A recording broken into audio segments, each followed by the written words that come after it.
नमस्कार दोस्तों, स्वागत है आपका ऑनलाइन स्टडी विद डीके में। पिछली क्लास में हमने जो आपके सीटेट में 2011 से 2023 तक के जो भी प्रीवियस ईयर हैं उन सभी की सीरीज स्टार्ट कर दी है। जो फर्स्ट लेक्चर था आपका हो गया था, उसको आपको सही से आशा करते हैं आपने सही से देखा होगा। उसके आगे 30 के बाद से यहाँ हम क्वेश्चन नेक्स्ट देखेंगे जो कि आपकी एग्जाम की दृष्टि से महत्वपूर्ण है। अगर आप इस सीरीज को भी कंप्लीट कर लेते हो तो 90% स्कोर आप करके जाओगे, ठीक है, ईबीएस में, ये तो गारंटी है, क्योंकि इसमें हमने डिटेल के साथ देखे हैं। रिपीटेशन क्वेश्चन वही बार बार आते हैं जो आपके पूछे जाते हैं, ठीक है। इतना आगे समझ में, तो थोड़ा आपको सही से पढ़ना है और नोट्स भी बनाते जाना है। इसकी पीडीएफ भी आपको ऐप पर मिल जाएगी, ठीक है। तो चलिए थोड़ा हम ऐप के बारे में बता दें आपको। तो दोस्तों आपको इस ऐप को कहां से डाउनलोड करना है, तो प्ले स्टोर पर जाओगे आप लोग। कहां जाओगे? प्ले स्टोर पर जाओगे दोस्तों। कहां? प्ले स्टोर पर जाओगे तो वहां से आपको ये ऐप मिल जाएगा, ठीक है। इससे भी क्या कर सकते हैं, आपको वहां पर क्या क्या मिलेगा, देखो, मतलब यहाँ पर ऑनलाइन आपको क्या मिलेगा, कोर्स में मिलेगा, लाइव क्लासें वगैरह, टेस्ट वगैरह, ऑल कोर्स, और भी बहुत सारी चीजें इसमें डली हैं। जितनी भी पीडीएफ वगैरह जो आती हैं आपकी वो वहीं पर मिलेंगी, ठीक है। तो आपको प्ले स्टोर से इसको डाउनलोड करना है, ठीक है, और सभी उसमें मिल जाएंगी। और भी बहुत सारी सुविधाएं हैं उसमें, तो आप देख सकते हो जाके, ठीक है। चलिए तो हम स्टार्ट करते हैं अपनी क्लास। चलिए, इसको बताना है। आपका पहला क्वेश्चन है दोस्तों, क्या है? महामारी के दौर में चिकित्सकों ने विटामिन, ठीक है, इसके बारे में बताएं आप थोड़ा।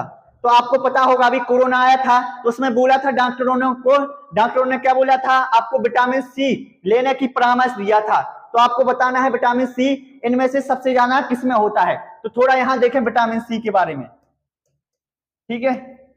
तो दोस्तों विटामिन सी का रासायनिक नाम आपको याद रखना, क्या है रासायनिक नाम, ठीक है। किसी को पता है तो कमेंट में बताना है आपको। तो इसका नाम है एस्कॉर्बिक अम्ल। क्या है? एस्कॉर्बिक अम्ल, ठीक है। इतना आ गया समझ में। इसकी कमी से कौन सी बीमारी होती है दोस्तों? तो कमी से होती है, याद रखना, क्या है, कमी से कौन सी बीमारी होती है आपकी? स्कर्वी, जो आपके दांतों में हो जाती है ना, ब्लड वगैरह आने लगता है, ठीक है। इतना आ गया। तीसरा, ये किसमें पाया जाता है? तो आपको पता होना चाहिए सबसे ज्यादा पाया जाता है खट्टे फलों में। किसके? खट्टे फलों में पाया जाता है। और सबसे ज्यादा विटामिन सी किसमें होता है? तो आंवला में। किसमें होता है दोस्तों? आंवला में। इतना आ गया समझ में। तो जी याद है, ये काम क्या करता है? तो हमारे शरीर की रोग प्रतिरोधक क्षमता क्या करता है? बढ़ाता है। रोग प्रतिरोधक क्षमता बढ़ाता है दोस्तों, ठीक है। इतना आ गया समझ में। तो ये चीजें आपको विटामिन सी तो किसमें सबसे अधिक मात्रा में पाया जाता है? देखो, सोयाबीन में नहीं होता, काली मिर्च में विटामिन ए होता है। सोयाबीन में सबसे ज्यादा प्रोटीन होती है। क्या होती है दोस्तों? इसमें प्रोटीन होती है सबसे ज्यादा, ठीक है। इसमें विटामिन ए होता है काली मिर्च में। इतना आगे समझ में। स्ट्रॉबेरी में होता है, संतरा में, सोयाबीन में नहीं होता है, प्रोटीन होता है सबसे ज्यादा। दूध में नहीं होता है, विटामिन सी नहीं होता है। इसके अलावा सभी होते हैं पोषक तत्व। स्ट्रॉबेरी में होता है, नींबू में होता है, लेकिन इसमें। अब ब्रोकली जो होती है ना, ब्रोकली गोभी को बोलते हैं, ठीक ना, तो इसमें होता है सबसे ज्यादा सी, और स्ट्रॉबेरी में सबसे ज्यादा सी, और नींबू में तो होता ही है। तो इसका सही करेक्ट आंसर क्या होगा दोस्तों? डी। इसके अलावा आपको इसको भी याद रखना है। इतना आ गया समझ में। चलिए तो नेक्स्ट बात करते हैं हम क्वेश्चन की। इसका आंसर बताएं आप लोग। किस राज्य में झूम खेती की प्रथा सामान्य रूप से प्रचलित है? तो आप थोड़ा सा देख लें यहां, ठीक है। तो दोस्तों आपको पता होना चाहिए क्या? तो आपको ये पता होना चाहिए कि झूम खेती होती क्या है, ठीक है। इतना आ गया समझ में। चलिए तो कोई नहीं, हम देखते हैं। तो आपको थोड़ा पता होना चाहिए झूम खेती क्या होती है दोस्तों। तो इसको दूसरा नाम है स्थानांतरित कृषि बोलते हैं। स्थानांतरित कृषि होती है, ठीक है। अब क्या होता है इसमें दोस्तों? तो आपको याद रखना है इसमें होता क्या है। तो लोग बाग क्या करते हैं, जो जनजातियां होती है, वो जैसे ये खेत है, इसमें पेड़ पौधे लगे होंगे, तो क्या करते हैं लोग, इसको साफ कर देते हैं। यहाँ से पेड़ पौधे साफ कर देंगे और वहां से क्या कर देंगे, फसल को बो देंगे। और जैसे इन्होंने काट लिया तो इस खेत को खुला छोड़ा, मतलब खुला छोड़ देंगे थोड़ी समय के बाद। फिर क्या करेंगे, इसके जो डंठल वगैरह हैं उसमें आग लगा देंगे। ये लोग क्या कर लेंगे, आग लगा देंगे, ठीक है। इसके बाद एक प्रोसेस करेंगे, दूसरे जगह जाएंगे, ठीक ना, तो वहां पर भी करेंगे ऐसी, क्योंकि ये खेतों को एक बार जोतते नहीं है, 2-3 बार करेंगे यूज और दूसरी जगह जाएंगे। तो पेड़ क्या है, ये बार बार काट देते हैं, तो इससे पेड़ों की समस्या भी बढ़ती है, ठीक है। तो ये होती है स्थानांतरित कृषि। चूंकि क्या होती है, जो जनजातियां होती हैं जो पूर्वोत्तर भारत में, मिजोरम हो गया, आइलैंड वो अरुणाचल प्रदेश हो गया, असम, वहां वो धरती माँ मानती, तो वो बोलते धरती माँ को हम छीन नहीं सकते, इस कारण ये करते हैं, ठीक है। तो उसने बोला है प्रथा सामान्य रूप से सबसे ज्यादा कहाँ प्रचलित है, तो आपको याद रखना है दोस्तों ये है कहाँ पर, मिजोरम में। सबसे ज्यादा कहाँ पर है, मिजोरम में। और इसको हर अलग अलग राज्यों में अलग अलग नाम से जाना जाता है। जैसे मध्य प्रदेश में किस नाम से जानते हैं, तो मध्य प्रदेश में इसको बोलते हैं बेवर कृषि, क्या, बेवर, ठीक है। छत्तीसगढ़ में बोलते हैं इसको दीपा, किसके नाम से, दीपा के नाम से जानते हैं, ठीक है। इसके बाद आंध्र प्रदेश में बोलते हैं इसको किस नाम से, एससीजी में, ठीक है। आंध्र प्रदेश में किस नाम से जानते हैं दोस्तों, तो पोंडू के नाम से, या पेंडा, पेंडा, ठीक है। ये हो गया। श्रीलंका में इसको जानते हैं, श्रीलंका में किस नाम से जानते हैं दोस्तों, तो इसको चेना के नाम से, किसके, चेना।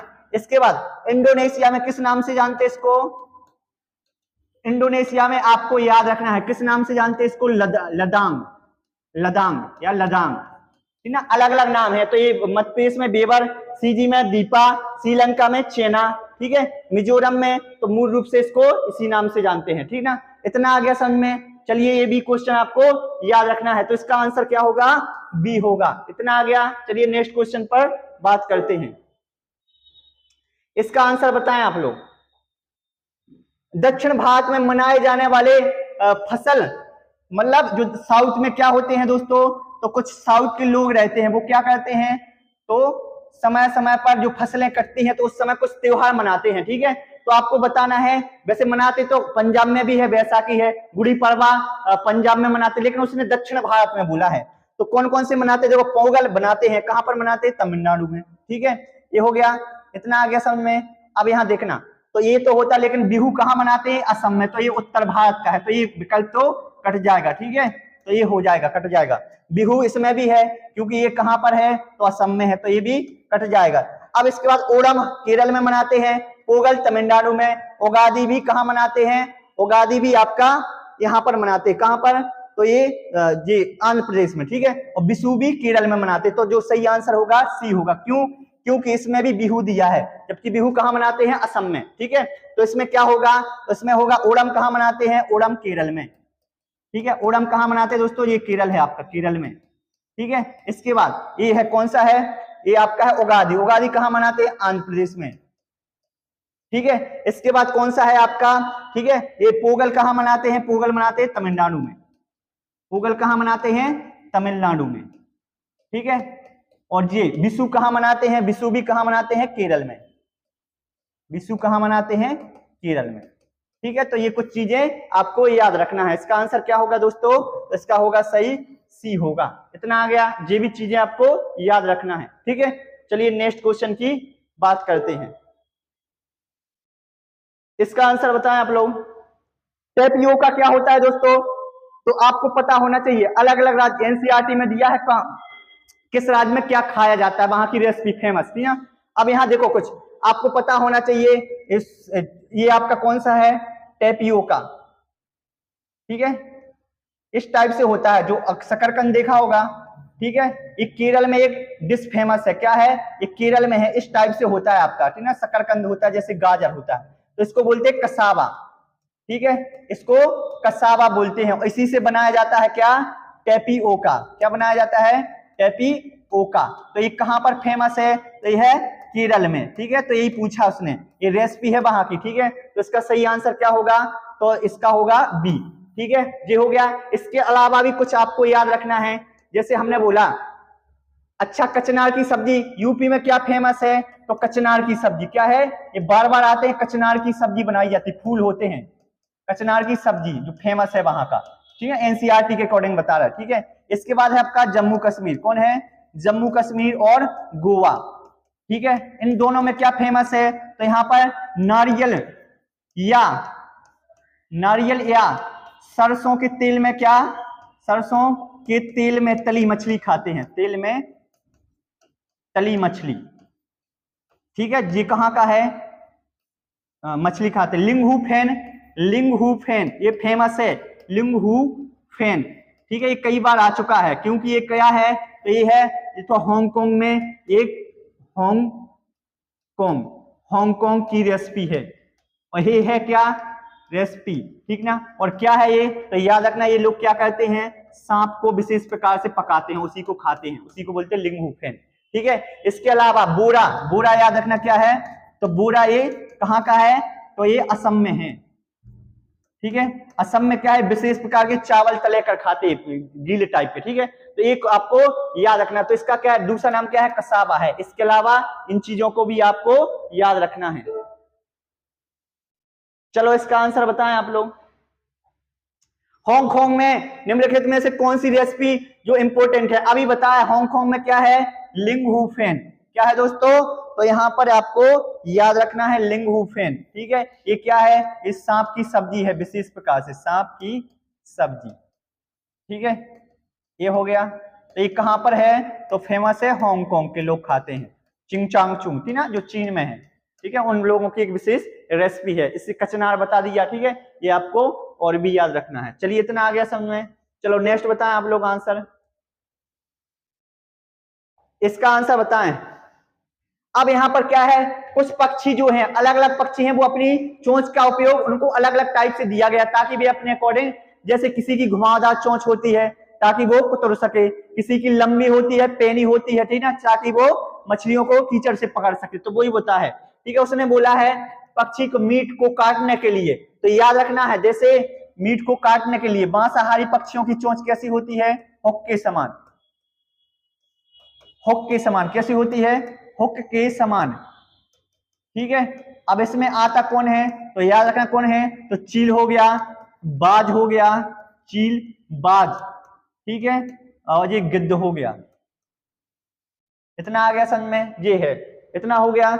इसके बाद क्या है, इनकी कैसी होती है, हुक के समान, ऐसी, मतलब वो चीरते हैं ऐसे, देखा होगा आपने बाज को। ठीक है, इसके अलावा आपको याद रखना है किसकी, तो आपको सारस हो गया आपका, और वगुला हो गया। इनकी चोंचें कैसी होती हैं दोस्तों, ये पूछता है, तो लंबी होती है, पतली होती है। ठीक है, पतली व पेनी क्यों होती है, ताकि ये लोग क्या करें, कीचड़ में, देखा होगा बगुला आता है कीचड़ में से क्या करता है, मछली पकड़ता है, इसलिए होता है। ठीक है, इसके बाद तोता की याद रखना कैसी होती है, तोता की होती है घुमावदार। कैसी, घुमावदार। घुमावदार क्यों होती है, ताकि वो फलों को कुतर सके, देखा होगा ना, घुमावदार होती है, ऐसी ऐसी काटता रहता है तोता। ठीक है, तो ये होती है। इतना आ गया समझ में। तो इन चीजों के बारे में भी आपको याद होना चाहिए। ठीक है, सुई जैसी चोंच होती है, लंबी पतली, इसकी होती है सारस, बगुला, चीलबाज, गिद्ध आ जाएंगे, इसमें तोता आ जाएगा। ठीक है, इतना आ गया। इसके अलावा आपको कबूतर और गौरैया, ठीक है, आपको कबूतरों की और गौरैया की कैसी होती है दोस्तों, तो इनकी होती है कैसी, छोटी होती है, चौड़ी होती है, और मजबूत भी होती है। देखा होगा आपने, जो गौरैया होती है ना, जो चिड़िया बोलते हैं अपन उसी को। ठीक है, तो उसकी होती है छोटी, ताकि वो मजबूती से अनाज वगैरह खा सके, उसको तोड़ सके, इसलिए होती है ऐसी। ठीक है, इनके बारे में भी आपको पता होना चाहिए। चलिए नेक्स्ट, इसका आंसर दें आप लोग सभी जल्दी। लाल आंकड़ों की पुस्तक, इसको बोलते हैं रेड डाटा बुक। क्या है, रेड डाटा बुक, इसको इंग्लिश में बोलते हैं रेड डाटा बुक। ठीक है, अब आपसे पूछेगा ये सबसे पहले कौन संस्था जारी करती है, IUCN। ठीक है, कौन करती है, IUCN। तो इस IUCN के बारे में थोड़ा पता होना चाहिए। इसका फुल फॉर्म है इंटरनेशनल यूनियन फॉर कंजर्वेशन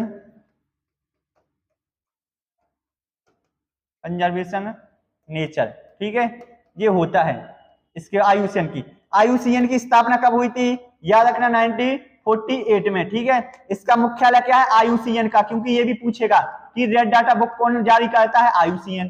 ठीक है, तो इसका मुख्यालय है ग्लेंड, और ग्लेंड कहाँ आता है दोस्तों, स्विट्जरलैंड में। कहाँ आता है, स्विट्जरलैंड में। ठीक है, इतना आ गया समझ में। अब से पूछेगा इसका काम क्या है, तो ये रेड डाटा बुक जारी करता है, रेड डाटा जो लाल वाली है हिंदी में। ठीक है, और इसमें होता क्या है दोस्तों, तो इसमें जो लुप्त प्रजाति है, लुप्त प्राय पौधे व प्रजातियों को रखा जाता, पौधे व जीव जंतुओं को रखा जाता है इसमें। जैसे कि आपका हो गया डायनासोर, वो भी इसी में है, तो वही पूछा है। इसके अलावा इनमें से कुछ भी पूछ सकता है आपसे, तो ये चीजें भी याद रखना है। लेकिन उसने पूछा क्या था, किसका दर्ज करती है, किनको, तो लाल फूलों को। ऐसा तो कुछ नहीं है धरती पर, ये नहीं है, तो इसका होगा डी, लुप्तप्राय पौधे और जानवर होते हैं। इतना आ गया समझे। चलिए नेक्स्ट बात करते हैं हम। इसका आंसर बताएं आप लोग। Nehru Nehru institute of mountain स्थित है, तो ये कहां पर है दोस्तों? तो आपको याद रखना है, ये आपका मिलेगा उत्तरकाशी, उत्तराखंड में। कहां पर है?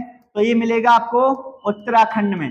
जो माउंट एवरेस्ट पर जाते हैं ना, उनको ट्रेनिंग वगैरह दी जाती है, लिखा है ना माउंटेनिंग, ठीक ना, माउंटेनिंग, उनको ट्रेनिंग दी जाती है कैसे चढ़ना है। इसके अलावा भी कुछ आपको संस्थान, जैसे भारतीय भारतीय ठीक है, वन अनुसंधान केंद्र, ये कहां पर है आपका? ये भी देहरादून में है, देहरादून। इसके बाद है भारतीय वन सर्वेक्षण केंद्र, भारतीय वन सर्वेक्षण केंद्र। तो वनों से संबंधित जो भी है वो सब कहां होगा? देहरादून में, ठीक है, देहरादून में। लेकिन आपसे पूछेगा वन अनुसंधान केंद्र कहां पर है? वन अनुसंधान रिसर्च, वन प्रबंधन केंद्र, ठीक है, अनुसंधान तो हो गया। वन प्रबंधन केंद्र ये कहां पर है दोस्तों? ये है भोपाल में, ठीक है। इसके अलावा आपसे पूछेगा भारतीय प्राणी सर्वेक्षण केंद्र, एक तो भारतीय प्राणी सर्वेक्षण केंद्र, इसका मुख्यालय, ठीक है। एक और है आपका, ठीक है, भारतीय वनस्पतिक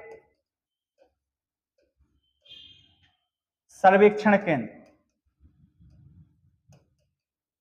ठीक है। ये दोनों कहां पर हैं? ये है आपके कोलकाता में, ठीक है।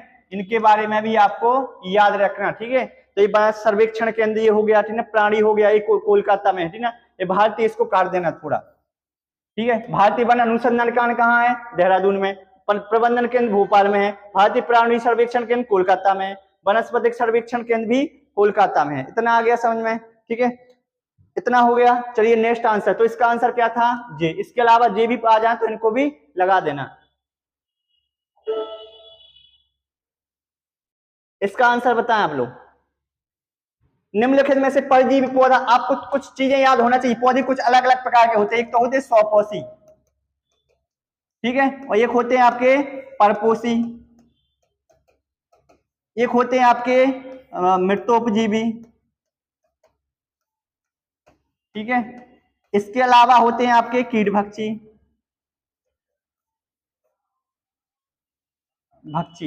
ठीक है। अब स्वपोषी क्या होते हैं? जो अपना खाना खुद बनाते थे ना, जैसे पेड़ पौधे, ये याद रखना। और ये क्या होते हैं दोस्तों? ठीक है, एक और लिखना आपको, सहजीवी, ठीक है। तो इसमें पेड़ पौधे आएंगे। परपोषी क्या होते हैं? दो दूसरों पर निर्भर रहते हैं, ठीक है। एकमात्र युगलीना है, ये क्वेश्चन पूछा गया है सी टेट में कि एकमात्र जीव कौन सा है जो स्वपोषी होता है? युगलीना है, क्योंकि इसमें क्लोरोफिल पाया जाता है। इनमें भी क्लोरोफिल होता है पौधों में, इसलिए अपना खाना खुद बनाते हैं, ठीक है। इतना आ गया समझ में। युगलीना मात्र है जो परपोषी और जीव है, इसके अंदर क्लोरोफिल पाया जाता है। मृतोपजीवी क्या होते हैं? जो मृत, जो पड़े रहते हैं ना, मृत वगैरह होते हैं, ठीक है, जो मृत होते हैं, जैसे मर जाते हैं, उनसे अपना खाना बनाते हैं। जैसे मृत कौन कौन से होते हैं? जैसे आपका कुकुरमुत्ता होता है, कुकुरमुत्ता होता है, जो मृत होते हैं उस पर आ जाता है, ठीक ना। और कीटभक्षी क्या है? जो कीटों का भक्षण करते हैं, ठीक है। इतना आ गया समझ में, कीटों का भक्षण करता है। जैसे नेपथीन्स, इसी को बोलते हैं क्या? घटपर्णी, ठीक है। इसके अलावा आपको याद रखना है डोसेरा, ठीक ना। इतना याद रखना, जो होते हैं कीटभक्षी। सहजीवी कौन होते हैं? जो साथ साथ रहें, एक दूसरे पर निर्भर रहें, ठीक ना, और नुकसान नहीं पहुंचाएं। तो एक तो होता है लाइकेन, ठीक है। इसमें कौन होता है? कवक प्लस शैवाल होते हैं, ठीक है। ये हो गया। इसके बाद भैंस और बगला, देखा होगा, दोनों एक दूसरे की हेल्प करते हैं, जुआ खाता है, ठीक है। इतना आ गया समझ में, ठीक है। परजीवी कौन होते हैं? जो किससे अपना भोजन प्राप्त करते हैं? जीवित से, मरे से नहीं होते, जीव से। जैसे इसमें होती है, एक तो होता है ये होता है जोंक, ठीक है। क्या होगा? तो आपका होगा, एक तो अमरबेल होती है। क्या होती है? अमरबेल हो गया। तो पता होगा, जीव जो जीवित रहते हैं उन पर चढ़ के अपना भोजन प्राप्त करती है, ठीक है ना। ये हो गया। इतना आ गया समझ में, ठीक है। एक तो ये एंटी अमीबा हिस्टोरिका, इसका भी नाम याद रखना है, हिस्टोरिका। ये मानव के अंदर पाई जाती है, ठीक ना, आंतों में, तो वहां पर ये अपना भोजन प्राप्त करती है, ठीक है। तो इसका आंसर था आपका बी, ठीक है। चलिए नेक्स्ट बताएं आंसर, इसका आंसर बताएं आप लोग।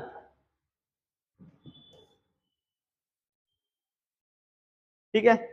इसमें बताया है तो जो निम्न में से किन पौधों के बीज पशुओं द्वारा विस्थापित होते हैं, मतलब पशु एक जगह से दूसरी जगह ले जाते हैं, ठीक है। तो आपका इसका होगा कौन सा होगा दोस्तों, मेपल, बी होगा, ठीक है। इसको देख लेना, इसका बी आंसर होगा, ठीक है, मेपल। चलिए इसके बाद बताएं इसका, अब इसमें बेल लिपि, बेल लिपि के बारे में बताना है। तो बेल लिपि के बारे में आप थोड़ा सा याद रख लें, बेल लिपि, है ना। तो इसका विकास किसने किया था दोस्तों, तो एक नाम आपको पता होगा, लुईस बेल थे। क्या नाम था इनका, लुईस बेल थे। अब इन्होंने क्या किया था दोस्तों, तो आपको याद होना चाहिए इनका जन्म कहाँ हुआ था, तो जन्म हुआ था 4 जनवरी, कब हुआ था, 4 जनवरी 1809 में हुआ था, ठीक है। और हुआ कहाँ था, स्थान क्या था, तो इनका हुआ था फ्रांस, फ्रांस में हुआ था, ठीक है, फ्रांस की पेरिस में। इतना आ गया समझ में। इसके बाद क्या हुआ था दोस्तों, इनके पिताजी की दुकान थी, क्या की थी, चमड़ा की। एक बार ये गए थे भाई साहब, तो इनके पापा जो आए थे, एक मतलब जो आए थे, जो आते ना ग्राहक वगैरह, उनसे बात करने लगे, तो एक कैंची वगैरह चलाए थे। 3 वर्ष की उम्र में क्या हुआ था दोस्तों, इनकी कैंची का कुछ टुकड़ा क्या हुआ, अभी काट रहे थे कुछ, तो टुकड़ा आंख में लग गया, इनकी आंख फूट गई थी। बाद में क्या हुआ, जैसे ये थोड़े बड़े हुए तो इनकी दोनों आंखों से रोशनी चली गई। बाद में इन्होंने एक लिपि का विकास किया, जिसको बेल लिपि बोलते हैं, जो ये उभरे टाइप के होते हैं ना अक्षर, उससे पहचानते हैं लोग जो अंधे होते हैं, ठीक ना। तो बेल लिपि का विकास किया था, ठीक है। तो आपको पता होना चाहिए बेल लिपि में होता क्या है दोस्तों, बेल लिपि में तो 6 बिंदु होते हैं, कितने, 6 बिंदु होते हैं, और 64 प्रतीक चिन्ह होते हैं। कितने होते हैं, 64 प्रतीक चिन्ह होते हैं, और ये वो उभरे टाइप के होते हैं, जैसे ये कोई हो गया, ठीक ना। तो इस टाइप के अक्षर होते हैं, ऐसे उभरे हुए, ठीक है। ऐसे इनको मतलब ऐसे टच करके ये करते हैं। तो 6 बिंदु होते हैं इसमें, 6 कर लेना, ठीक ना, बी ऑप्शन में। कितने होते हैं दोस्तों, 6 बिंदु होते हैं, और 64 प्रतीक। किसने, तो लुईस। इसलिए 4, इनको जन्म कब हुआ था दोस्तों, 4 जनवरी को। तो इसलिए 4 जनवरी को क्या बनाते हैं, बेल दिवस, बेल दिवस, ठीक है, जो अंधों के लिए उपयोगी है। इतना आ गया समझ में। चलिए नेक्स्ट बात करते हैं हम। इसका आंसर बताएं आप लोग।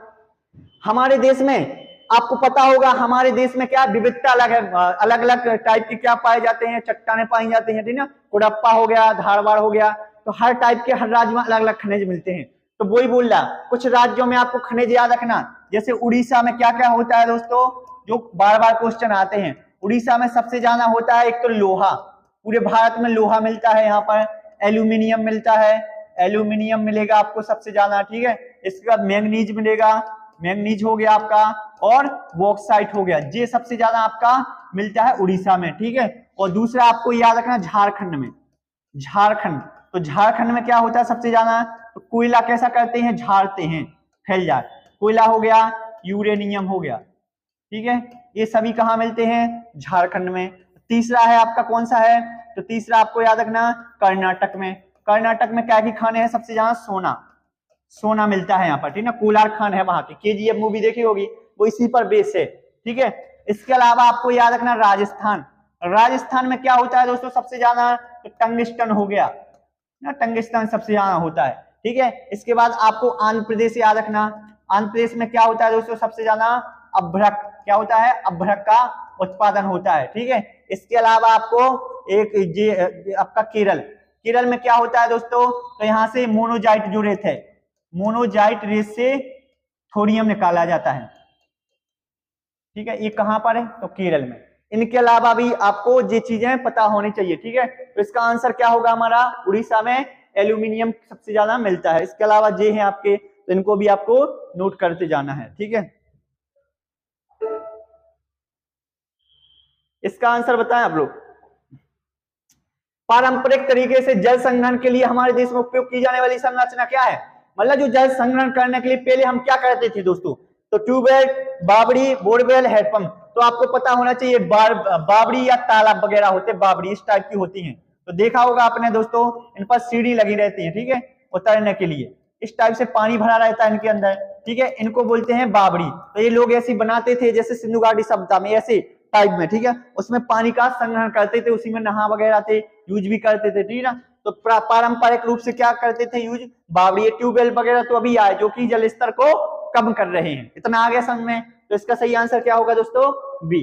चलिए नेक्स्ट बताएं आंसर आप लोग, इसका आंसर बताएं आप लोग। घाना नेशनल पार्क, कुछ राष्ट्रीय उद्यान आपको पता होना चाहिए जो सबसे ज्यादा पूछे जाते हैं आपके एग्जामों में, ठीक है। तो कौन कौन से हैं, तो वही हम यहाँ पर आपको क्लियर करेंगे 2 मिनट में, ठीक है, पूरे जो प्रमुख राष्ट्रीय उद्यान है, ठीक है। इतना आ गया समझ में दोस्तों, ठीक है। चलिए कोई बात नहीं, यहाँ पर अपन राष्ट्रीय उद्यान थोड़े देख रहे हैं, ठीक है। चलिए यहाँ पर देखिए, सबसे पहले यहाँ पर है आपका ये जम्मू कश्मीर हो गया, ये आपका लद्दाख हो गया, ठीक है, ये हिमाचल प्रदेश हो गया आपका, ठीक है, ये उत्तराखंड हो गया, ये यूपी हो गया, ठीक है। अब यहाँ देखो, सबसे पहले आपको याद रखना, यहाँ पर है भारत के कितने राष्ट्रीय उद्यान अभी वर्तमान में 105 लगभग हैं, और सबसे ज्यादा मध्य प्रदेश में पाए जाते 12, ठीक है ना, सबसे ज्यादा। तो यहाँ पर है हेमस हाई, हेमस हाई, ठीक है, इसका पुराना नाम है हैली, ठीक है। ये क्या है, ये भारत का सबसे बड़ा राष्ट्रीय उद्यान है, क्या है दोस्तों, तो भारत का सबसे बड़ा राष्ट्रीय उद्यान है, जो कहां पर है, लद्दाख में। इतना आ गया समझ में, लद्दाख में, ठीक है। इसके अलावा यहाँ पर जम्मू कश्मीर में 2 याद रखना, ठीक है, एक तो है दच्चीग्राम, एक तो है दच्चीग्राम हो गया, जो किसके लिए प्रसिद्ध है, तो हंगुल के लिए, हंगुल का एकमात्र निवास स्थान है, ठीक ना। एक तो किश्तवाड़ है, कौन सा है, किश्तवाड़ भी यहीं पर है, ठीक है। ये हो गया उत्तराखंड के फेमस हैं, उत्तराखंड में कौन कौन से हैं, एक तो फूलों की घाटी है, फूलों की घाटी, ठीक है, इतना हो गया। इसके अलावा हो गया आपका राजाजी, राजाजी जो कि एशियाई शेरों के लिए, एशियाई हाथियों के लिए प्रसिद्ध है। एक और याद रखना आपको, ये हो गया, ठीक है, जिम कॉर्बेट राष्ट्रीय उद्यान, जिम कॉर्बेट, जहां से आपका टाइगर प्रोजेक्ट चालू किया गया था जी आपको। और यूपी में कौन से हैं दोस्तों, दुधवा, ये सबसे फेमस है, दुधवा राष्ट्रीय उद्यान कहां पर है, यूपी में है। इसके बाद यहाँ पर है, कौन सा है, तो यहाँ पर आपको असम में याद रखना, असम में है काजीरंगा, कौन सा है, काजीरंगा राष्ट्रीय उद्यान, जो कि एक सींग वाले गेंडे के लिए प्रसिद्ध है, एक सींग वाला गेंडा, ठीक है। इतना आ गया। यहाँ पर है आपका, जे हो गया आपका, यहाँ पर हो गया मणिपुर, तो मणिपुर में एक है आपका केबुल लामजाओ, कौन सा है, केबुल लामजाओ, एकमात्र तैरता हुआ राष्ट्रीय उद्यान है, ठीक है। इतना हो गया। इसके बाद केरल में प्रसिद्ध है आपके, केरल में कौन सा है, पेरियार राष्ट्रीय उद्यान, पेरियार, पेरियार, ठीक ना, जो जंगली हाथियों के लिए प्रसिद्ध है। दूसरा आपको याद रखना साइलेंट वैली या शांत घाटी, है ना, यहीं पर है। और यहाँ पर कौन सा है, तो यहाँ पर याद रखना आपको गुजरात में है, एक तो गिर राष्ट्रीय उद्यान, तो एशियाई बब्बर शेर है, और एक नल सरोवर, ये दोनों हैं। और राजस्थान, आपके राजस्थान में कौन कौन से हैं दोस्तों, ठीक है, तो राजस्थान में आपको याद रखना, ठीक है, कौन कौन से हैं, तो घाना नेशनल पार्क है, इसके अलावा सरिस्का है, कौन सा है, सरिस्का हो गया आपका, ठीक है, रणथंबोर हो गया, रणथंबोर, ठीक है, केवलादेव हो गया, ये सभी हैं आपके कहां पर है, तो ये है राजस्थान में। तो घाना कहां पर है आपका, राजस्थान में। उत्तराखंड में बताई दिए हमने कौन कौन से हैं, तो जिम कॉर्बेट हो गया आपका, राजाजी हो गया, और फूलों की घाटी। यूपी में कौन सा है, दुधवा हो गया। गुजरात में कौन सा है, नल सरोवर हो गया, और गिर राष्ट्रीय उद्यान हो गया, ठीक है, ये हो गया। उत्तराखंड में जिम कॉर्बेट हो गया एक तो, ठीक है, ये सभी बता दिए हैं यहाँ पर, देखो ये हैं सारे। इतना आ गया। भारत का सबसे बड़ा ये हो गया, सबसे छोटा है आपका अंडमान निकोबार में है साउथ बटन, ये सबसे छोटा है, ठीक है, इतना आ गया। चलिए नेक्स्ट, तो इसको भी आपको नोट करते जाना है। चलो इसका आंसर बताएं आप लोग जल्दी, इसका आंसर दें दोस्तों आप लोग, ठीक है। आपसे पूछा गया है निम्नलिखित उस जानवर को चुनिए जिसके सुनने की संवेदन इतनी कि पत्तों के हिलने की आवाज और घास पर किसी जानवर के चलने की आवाज। तो ये कौन पहचान लेता है दोस्तों, बाघ। क्या नाम है इसका, बाघ। तो आपको पता होना चाहिए बाघ जो करता है ये मनुष्य से 4 गुना अधिक स्पष्ट दे सकता है अंधेरे में, और इसको ये पता चल जाएगा। और ये आवाज कैसे पहचानता है, तो मूंछों के द्वारा। मूंछों में क्या होती है, जब इसकी हिलती ना तो ये समझ जाता है, वहां से हवा आती, मूंछें टकराती हैं कि वहां जानवर है या कोई इंसान है या हवा से चल रही है, ठीक है। इसके अलावा ये इसकी जो गर्जना है वो कितने किलोमीटर तक सुनी जा सकती है, 3 किलोमीटर तक ये गर्जना को सुन सकते हैं अपन, ठीक है, जब वो डराता है, ठीक है। इसके अलावा आपको एक और, मूत्र के द्वारा अपनी क्षेत्र की पहचान, मूत्र के द्वारा अपने क्षेत्र की पहचान करता है, ठीक ना, ये मतलब पता चल जाता है इन लोगों को। और जैसे ही जंगल में और भी जानवर रहते हैं कि हाँ ये राजा का इलाका है, यहाँ नहीं जाने वरना खतरा है यहाँ पर, ठीक है। तो ये चीजें, तो ये कौन सा है, तो बाघ है। स्लोथ पता है सबसे आलसी व्यक्ति है, 17 घंटे सोता है, 40 वर्ष की एज होती है। इसके अलावा ये 40 वर्ष में 8 पेड़ों की मतलब पत्तियां ही खाता है, ठीक है। ये हो गया, इनके बारे में भी देखेंगे आगे एक वीडियो, ठीक है। चलो नेक्स्ट बताएं, इसका आंसर बताएं आप लोग।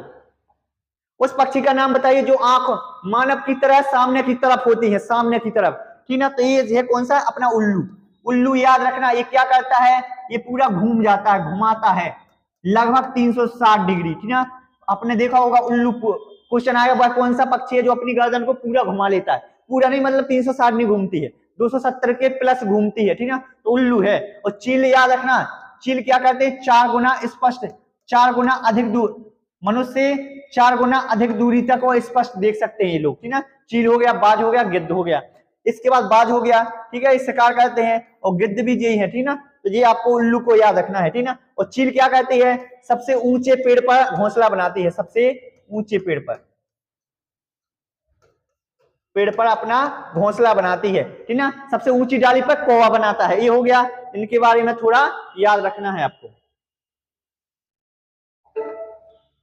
चलो इसका आंसर बताएं। अब थोड़ा मोटिवेशन देखो, कड़ी मेहनत आपको वहां पहुंचा देती है जहां अच्छी किस्मत शायद आपको पहुंचा दे। मतलब कुछ की क्या होती है दोस्तों, किस्मत होती है, जो किस्मत से उनको मिल जाता है। लेकिन जब आप मेहनत करेंगे तो आप किस्मत को भी झुका सकते हैं और अपना लक्ष्य प्राप्त कर सकते हैं। इसलिए आपको पढ़ना है, आपको अपने मम्मी पापा को देखना है कि उन्होंने कितनी मेहनत कर रहा है, आपको उनके सपनों को। जब आपकी पढ़ाई में मन नहीं लगे तो एक बार अपना मम्मी पापा के ध्यान लगे, मतलब चेहरा अपने सामने ला देना कि मतलब वो कैसे कर रहे हैं, तो आपका मन अपने आप लग जाएगा। क्योंकि दोस्तों अगर जॉब है तो सब कुछ है, ठीक है, उसी की रिस्पेक्ट है जिसके पास जॉब है आज की दुनिया में, ठीक है। तो आपको कड़ी मेहनत करना, अपने उद्देश्यों को ये पूरा करना है, ठीक है। चलिए नेक्स्ट क्वेश्चन की बात करते हैं। चलो इसका आंसर बताएं आप लोग। 3 पक्षियों का वह समूह जिसके प्रत्येक सदस्य वस्तुओं को हमारी तुलना में 4 गुना अधिक तेज, अभी बताया था ना, दूर स्पष्ट देख सकता है। जो वस्तुओं को 2 मीटर की दूरी से दिखाई देती हैं उसे ये पक्षी 8 मीटर से देख लेते हैं। समझ आया, जो हमें 2 मीटर से दिखते ना वो 8 मीटर दूर से देख लेती हैं। तो ये कौन कौन है दोस्तों, तो आपको पता होना चाहिए, बाज, चील और गिद्ध। देखा होगा ना कितने ऊपर से उड़ते आते हैं, और कोई भी पक्षी या सांप रहता है उसको पकड़ के ले जाते हैं, उनको पता चल जाता नीचे कितने किलोमीटर दूर से, 8, ठीक ना, कितने हैं 2 मीटर, ये 8 मीटर दूर से भी देख सकते हैं, ठीक है। तो इसमें है बी होगा आपका, ठीक है। इतना आ गया समझ में। उसके बाद कौवा पता होना चाहिए, कौवा क्या करता है, सबसे ऊंची डाल पर घोंसला बनाता है, सबसे ऊंची डाल पर घोंसला बनाता है, ऊंची डाल पर, ठीक है।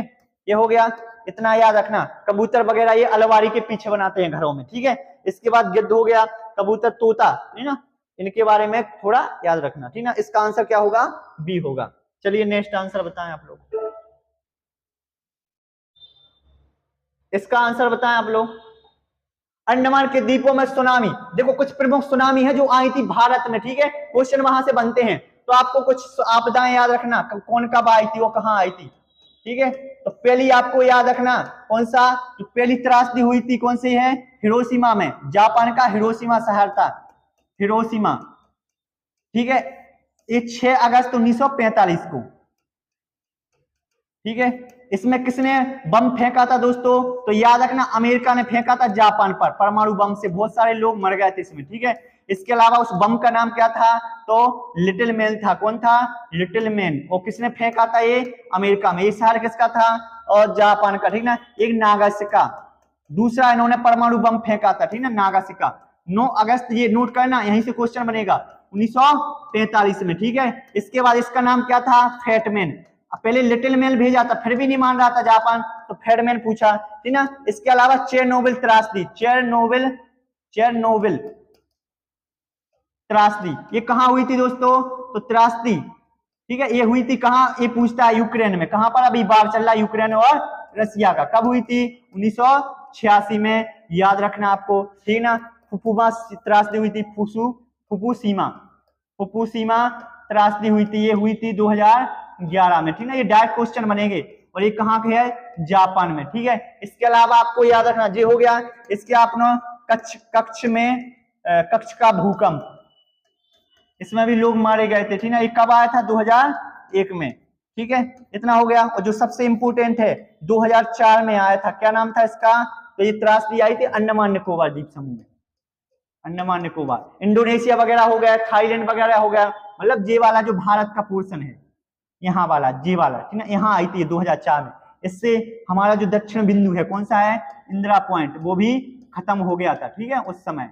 तो ये कुछ याद रखना, ठीक है ना, 2004 में। इसके अलावा जी एक और है इंपोर्टेंट, कौन सी है, भोपाल गैस त्रासदी, ये तो बहुत महत्वपूर्ण है। भोपाल गैस त्रासदी कब हुई थी, 2 से 3 दिसंबर, ठीक है, 1984 को हुई थी, ठीक ना। कौन सी गैस रिसा हुआ था, MIC, मिथाइल आइसोसाइनाइड, जो कंपनी थी अमेरिका की, यूनियन कार्बाइड बनाती थी कंपनी, अमेरिका की थी। उस समय जो मुख्यमंत्री थे मध्य प्रदेश के, CM कौन थे, अर्जुन सिंह। इतनी आपको चीजें याद रखना, ठीक है, इतना आगे समझे, इसको नोट कर लेना। चलिए नेक्स्ट बात करते हैं, इसका बताएं आप लोग आंसर। भारी बारिश वाले क्षेत्रों में, तो आपको पता होगा असम, असम में क्या होता है दोस्तों, वहां ज्यादा बारिश होती है, तो ये लोग क्या कहते हैं, 10 से 12 फीट, कितने हैं, फिट ऊंचे बांसों पर, ऊंचे बांसों पर ये घर बनाते हैं, बांस पर घर बनाते हैं, ठीक है, या बोल सकते हैं 3 से 3.5 मीटर, ये भी दे देता है मीटर ऊंचे, ठीक है, ताकि वो पानी नीचे से चला जाए, ठीक है। तो ये कहाँ के लोग हैं, इस टाइप से, जैसे ये है, ऐसे बांस खड़े होते हैं और नीचे से पानी चला जाता है, तो ये बनाते हैं कहां पर है, तो देखो बांस के खम्भों पर ढालू छत बनाते हैं, ठीक है, तो ये कहां पे, बांस के खम्भों पर ढालू छत बनाते हैं, इस टाइप के बांस के घर, ठीक है। इतना आ गया सर, वाले घर बनाते हैं, बांस के घर बनाते हैं, ठीक है। तो बांस के घरों पर, खम्भों पर क्या है, ढालू छतें बनाते हैं, अभी बताया ना, बांस के घर नहीं बनते हैं, सिर्फ उनको ढालू छतों के ऊपर बनाते हैं, ठीक है। और राजस्थान में मिट्टी के बनाते हैं, बता दिया था ना, ठीक है, इनके बारे में आपको याद रखना है। चलिए, तो इसका आंसर होगा बी होगा, ठीक है। चलो इसका बताएं आप लोग, मच्छरों द्वारा फैलने वाला कौन से 2 रोगों का युगल है जो मच्छरों द्वारा फैलता है दोस्तों, तो आपको याद रखना, मलेरिया फैलता है, डेंगू, चलो ये हैजा नहीं फैलता है, ये तो प्रदूषित जल से फैलता है, चिकुनगुनिया हो गया, ठीक है। तो आपका पता होना चाहिए, ए ऑप्शन में है, तो आपका मलेरिया और डेंगू कैसे फैलता है दोस्तों, मलेरिया फैलता है आपका प्रोटोजोआ से, परजीवी से, ठीक है, परजीवी से फैलता है। परजीवी का नाम क्या है, प्लाज्मोडियम, ये पूछ लेता है, परजीवी का नाम क्या है, प्लाज्मोडियम। इसके बाद वाहक मच्छर क्या है, वाहक है मादा इनफ्लूएंजा, ठीक है, इनफ्लूएंजा, ये आपको याद रखना है। इसके बाद जो डेंगू ज्वर है वो किसके कारण फैलता है, विषाणु के कारण, डेंगू ज्वर, ठीक है, इसको हड्डी तोड़ बुखार भी बोलते हैं, हड्डी तोड़ बुखार, ठीक है। ये हो गया, ये कैसे फैलता है दोस्तों आपका, तो ये फैलता है आपका अरबो वायरस से, ठीक है, अरबो वायरस से, ठीक है, इतना आपको याद रखना है। इसका सही आंसर होगा ए होगा, इतना आ गया समझ में, इतना हो गया। चलिए, तो इसका आंसर होगा ए, ठीक ना। ये दूषित पानी से फैलता है, एक दस्त वगैरह होता है, हैजा, दूषित पानी के कारण। चलिए नेक्स्ट बताएं आपका, इसका आंसर बताएं आप लोग। जब हमारे देश में आदिवासी हजारों वर्ष पूर्व, मतलब आपको पता होगा सिंधु घाटी सभ्यता में भी हमारे लोगों ने क्या किया था, मिश्र धातु का यूज करते थे, कांसे का, वो किससे मिलके बनती है वो बताना है आपको, ठीक है। कांसा मतलब क्या होता है, कांस्य युगीन सभ्यता बोला गया था सिंधु घाटी सभ्यता को, इसी कारण, ठीक है, जो उपयोग करते थे। आज भी हम अपने घरों में कांसे का उपयोग करते हैं, जैसे मूर्ति बनाने के लिए, सिक्के बनाने के लिए कांसे का, तो कथन चुनना है। तो आयरन से बनता है, नहीं, ये गलत है। जो इसका सही आंसर होगा कॉपर और जिंक से बनता है, ठीक है। तो कांसा कैसे बनता है दोस्तों, तो कांसा बनता है आपका कॉपर जिंक, ठीक है। अब इसके अलावा भी पूछ सकता है आपको, तो पीतल किससे बनता है, पीतल जो रहते हैं, पीतल किससे बनता है दोस्तों, पीतल बनता है पिताजी से, ट्रिक है याद, पिताजी याद रखना, पिताजी से हो गया पीतल, तासा हो गया तांबे, जा से हो गया जिंक, तो तांबा प्लस जिंक, ठीक है। इसके अलावा आपको कुछ और याद रखना, जैसे स्टील कैसे बनता है, तो आपको पता होना चाहिए दोस्तों, स्टील क्या होता है, जब हम ट्रिक याद रखना, ठीक है, जैसे छोड़ देते तो काला पड़ जाता है, काला पड़ जाएगा, काला, ठीक है, काला से हो गया कार्बन, ठीक है, और लोहा से मिलके बनता है, ठीक है, मिश्र धातुएं हैं, ठीक है। इसके अलावा आपको याद रखना है जर्मन सिल्वर, तो आपको याद रखना जर्मन से सिल्वर कौन लाएगा, नेताजी, क्योंकि उनकी पहुंच ज्यादा होती है, नेताजी लाएंगे जर्मनी से सिल्वर। तो नेताजी से हो गया निकिल, याद करवाने के लिए, निकिल हो गया, तांबा हो गया और जिंक हो गया, ये किससे मिलके बनती हैं, तो ये बनता है जर्मन सिल्वर, ठीक है। इसके अलावा भी आपको याद होना चाहिए स्टेनलेस स्टील, ठीक है, ये कैसे बनता है दोस्तों, तो ये बनता है आपका क्रोमियम हो गया,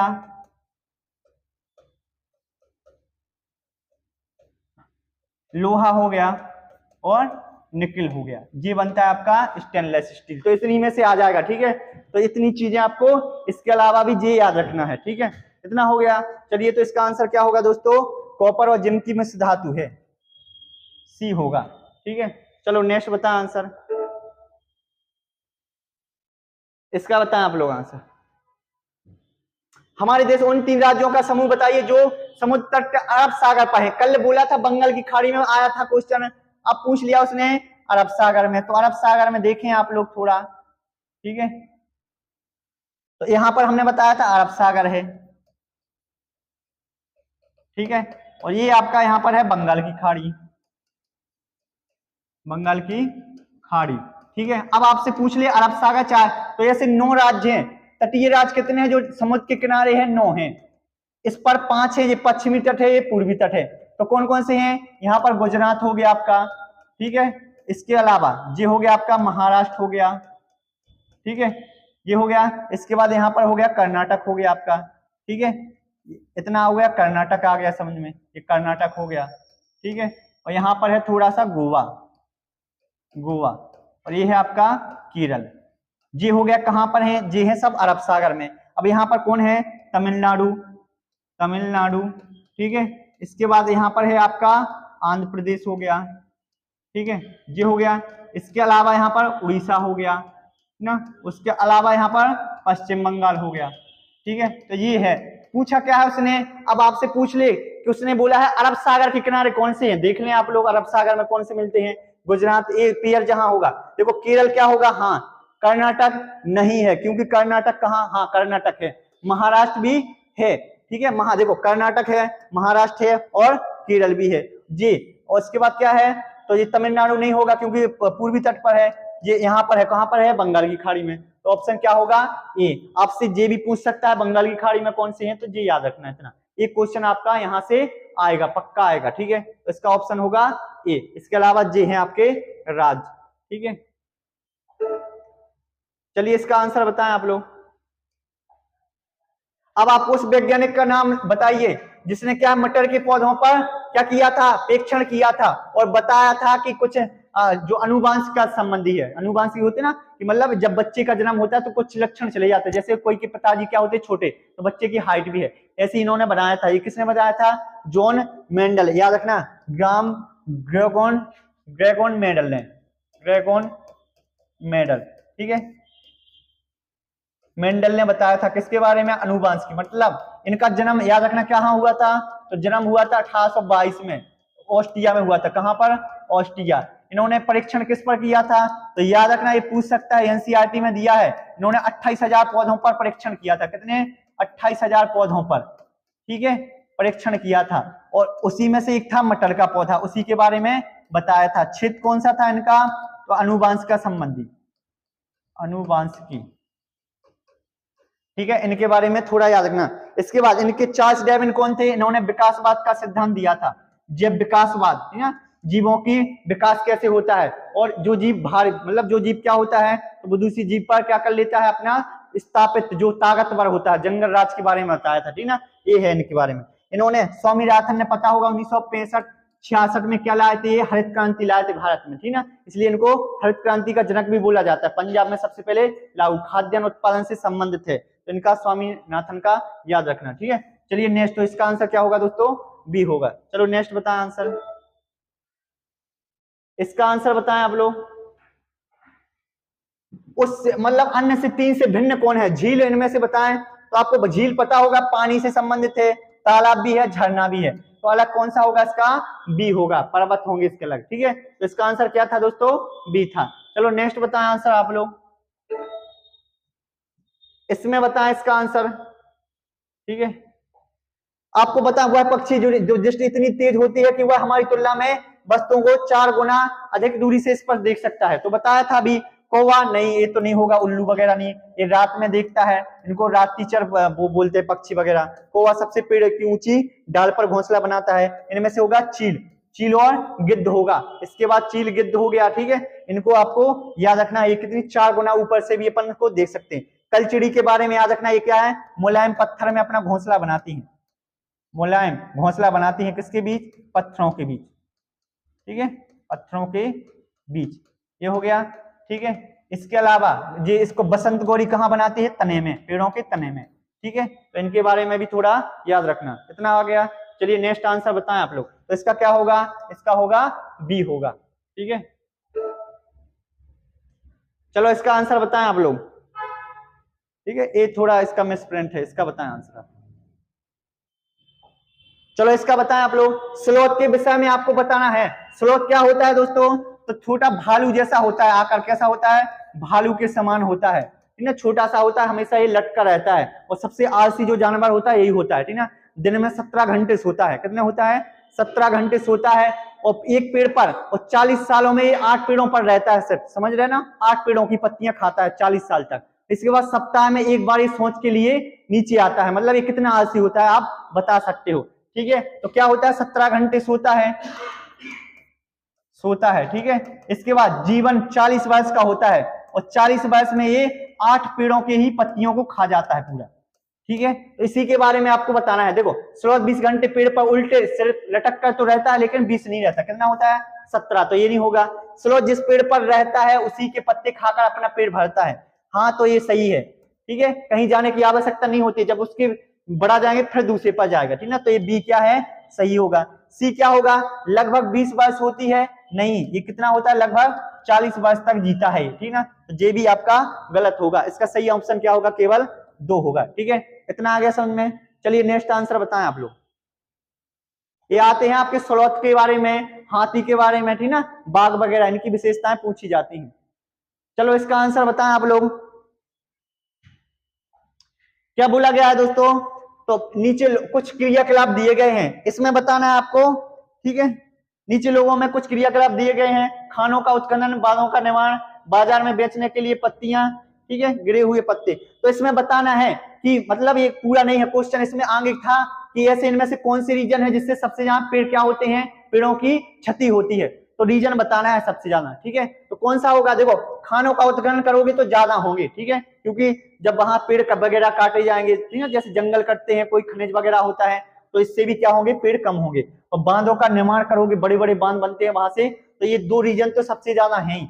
अब बाजार में बेचने के लिए पत्तियां, तो इससे ज्यादा वो नहीं होते हैं। ठीक है, बांस की टोकरी भी बनाओगे तो इससे ज्यादा पेड़ों की क्षति नहीं होती है। ठीक है, तो गिरे हुए पत्तों से भी नहीं होती हैं। तो सबसे जो ज्यादा कारण है पत्तों के, वृक्षों के नष्ट होने का, ए और बी। तो कहां पर दिया है आपका? तो सी ऑप्शन में होगा, 1 तथा 2। तो इसका आंसर क्या होगा दोस्तों? तो सी होगा। इतना आ गया समझ में। चलो नेक्स्ट बताएं आप लोग आंसर। इसका आंसर बताएं आप लोग जल्दी। अब यहां देखो, ये क्या है आपका? चाल। कल बताया था, एक क्वेश्चन करवाया था। चाल बराबर क्या होती है दोस्तों? चाल बराबर होता है दूरी बटे समय। दूरी बटे समय होता है। ठीक है, जी याद रखना। और दूसरा फॉर्मूला इसी में बन जाएगा। क्या हो जाएगा? अगर समय निकालना हो आपको, ठीक है, तो समय को यहां लाना, तो दूरी बटे चाल हो जाएगा। ठीक है, इतना आ गया समझ में। तीसरा क्या है? अगर आपको दूरी निकालनी है तो क्या करना आपको? तो चाल और समय का गुणा कर देना। ठीक है, चाल गुणे समय कर देना। इसके अलावा भी आपको क्या करना है? देखो, अब जब मीटर दूरी क्या हो? मीटर प्रति सेकंड में। ठीक है, सेकंड में चाल ज्ञात करना, मतलब किलोमीटर में दी गई हो कि एम को क्या में चेंज करना है? कि एम को मीटर प्रति सेकंड में चेंज करना है। तो हमेशा काय का गुणा करोगे? 5/18 का। जब बड़े को छोटा बना 5/18। अगर मीटर प्रति सेकंड में दूरी दी गई तो क्या में चेंज करना हो? किलोमीटर प्रति आवर में, तो तब करोगे 18/5 करोगे। ठीक है, इतना आ गया समझ में। तो बड़े को छोटा, ठीक है, छोटे को बड़ा बनाना तो ऊपर बड़ी से संख्या से भाग देना पड़ेगा। अब पूछा क्या गया है, तो आपको क्या बताना है उसकी? तो घंटे में चाल बताना है। चाल बराबर अभी बताया क्या होता है? दूरी बटे समय। ठीक है, इतना आ गया। दूरी कितनी है दोस्तों? तो दूरी है 144। इतना आ गया। समय कितना दिया है? 2 घंटे। लेकिन ये किस में बता है? किलोमीटर प्रति आवर में है। इसको चेंज क्या में करना है? मीटर प्रति सेकंड में चाहिए, तो कैसे गुणा करना पड़ेगा? 5/18 से। ठीक ना, तो यहाँ 5/18 से गुणा कर दें, तो 18 से इसके भाग 28 कितने बार जाएगा दोस्तों? तो आपको इसको काट दो, पहले 2 से काट दो। 2 सत्ते 14, 2 दूनी 4, 18 36 18 चौको 72। ठीक है, 4 बार कट जाएगा, तो 5 चौको 20। तो कितना आ जाएगा? 20 मीटर प्रति सेकंड उसकी क्या आ जाएगी? चाल आ जाएगी। ठीक है, इसका क्या होगा आंसर, तो इसका होगा बी आंसर। इतना आ गया। तो ये कुछ चीजें, ये बेसिक क्वेश्चन आएंगे आपके, ठीक ना, इसमें ईवीएस में, वो मैथ के तो आएंगे अलग से। इतना आ गया समझ में, तो इसका होगा बी आंसर। चलो नेक्स्ट बताएं, जो कि आज का लास्ट क्वेश्चन रहेगा। ठीक है, इसके बारे में बताएं दोस्तों। अभी बताया था हमने कांसे के बारे में। ठीक है, तो कांसा क्या है, एक मिश्र धातु है। तो कांसे के बारे में आपको बताना है सही कथन क्या है। कांसा लोहे, चांदी और स्वर्ण की भांति एक तत्व है। ठीक है, चलो इसको देखते हैं। इसके बाद कांसे को तांबा, टिन से पिघलाकर तैयार किया जाता है। तो तांबा और क्या बताया था, कांसा, कॉपर और टिन। ठीक है, इतना आ गया समझ में। एक कांसा अत्यंत मजबूत होता है, इससे तोप तथा मूर्ति बनाई जाती है। ठीक है, तो ये तो हो गया। तीसरा भी हो गया, कांसे से बर्तन, एल्यूमिनियम और ये इसके ये गलत है। इसका सही आंसर होगा, एक तो आपका तीसरा हो गया। ठीक है, उसके बाद आपका दूसरा होगा। ठीक है, ये वाला होगा, ये नहीं होगा। आपका होगा कौन सा होगा, बी, तांबा और टिन से बनता है, ये कॉपर या टिन हो गया। ठीक है, इतना आ गया समझ में। तो इसका होगा आपका बी और सी होगा। तो कहां पर है, तो बी वाले ऑप्शन में है, इसमें बी और सी हो गया। ठीक है, ये था हमारा दोस्तों आज का लास्ट क्वेश्चन था। ठीक है, अगर आपको अच्छा लगा हो वीडियो, तो आपको क्या करना है, चैनल को सब्सक्राइब कर देना है। ठीक है, क्या करना है, चैनल को सब्सक्राइब, लाइक, और जितने भी आपके फ्रेंड सर्कल हैं, दोस्त वगैरह हैं, उन सभी में शेयर कर देना है। मिलते हैं नेक्स्ट वीडियो, और कमेंट में आपको बताना है वीडियो कैसा लगा। ठीक है, जय हिंद, जय भारत।